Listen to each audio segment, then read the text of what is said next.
লন্ডনে ডক্টর মোহাম্মদ ইউনূস ও তারেক রহমানের বৈঠক একটি দলের পছন্দ হয়নি, যে কারণে নারাজ হয়ে জাতীয় ঐকমত্য কমিশনের মঙ্গলবারের বৈঠকে তারা হাজির হয়নি, এমন মন্তব্য করেছেন বিএনপি মহাসচিব মির্জা ফখরুল ইসলাম আলমগীর। নির্বাচন নিয়ে সরকার যে প্রতিশ্রুতি দিয়েছে সেটি দ্রুত বাস্তবায়ন করবে বলে আশা করেন দলের জ্যেষ্ঠ যুগ্ম মহাসচিব রুহুল কবির রিজভী।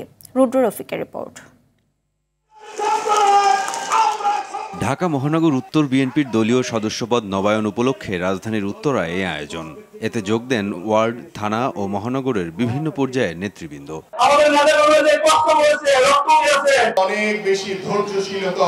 প্রধান অতিথির বক্তব্যে দলের মহাসচিব মির্জা ফখরুল ইসলাম আলমগীর অভিযোগ করেন, জনসম্পৃক্তহীন কিছু দল নির্বাচন বিলম্বিত করতে চায়। অনেকের পছন্দ হয় নাই, কারণ নির্বাচন হলেই তাদের বিপদ।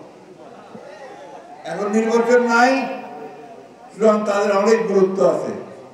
যে নির্বাচন হয়ে যাবে তত জনগণের যারা ভালোবাসার দল তারাই তো ক্ষমতায় আসবে, তাই না? যে কারণে ওরা নারাজ হয়েছে এবং নারাজ হয়ে গতকালকে একটা বৈঠকে হাজির হয় না। আওয়ামী লীগের আমলের দুঃশাসনের পুনরাবৃত্তি চায় না বিএনপি, এজন্য দলীয় নেতাকর্মীদের সতর্ক থাকার আহ্বান জানান মির্জা ফখরুল। অন্যের উপর অন্যায় অত্যাচার করবেন না। আপনাকে যে জনগণ ভোট দেবে কি দেখে দেবে? আপনি ওকে ধমকাবেন, ওরা ব্যবসা নিয়ে নেবেন, বাড়ি নিয়ে নেবেন, ওকে আপনাকে ভোট দেবে? দেবে না।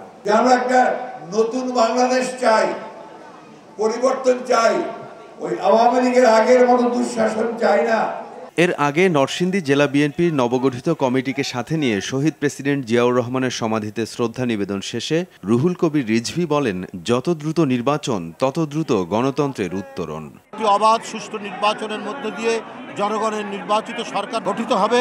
সেই ক্ষেত্রে প্রধান উপদেষ্টার যে অঙ্গীকার, তিনি সুস্পষ্ট ভাষায় যে কথাগুলি বলে এসছেন, আমার মনে হয় সেটিরই প্রতিফলন ঘটবে, বাস্তবায়ন হবে। গণতান্ত্রিক বাংলাদেশ বিনির্মাণের প্রচেষ্টা যেন কোনোভাবেই ব্যাহত না হয়, সেজন্য নেতাকর্মীদের সজাগ থাকার আহ্বান জানান রিজভী। শক্তিশালী করার জন্য। রুদ্র রফিক, RTV, ঢাকা।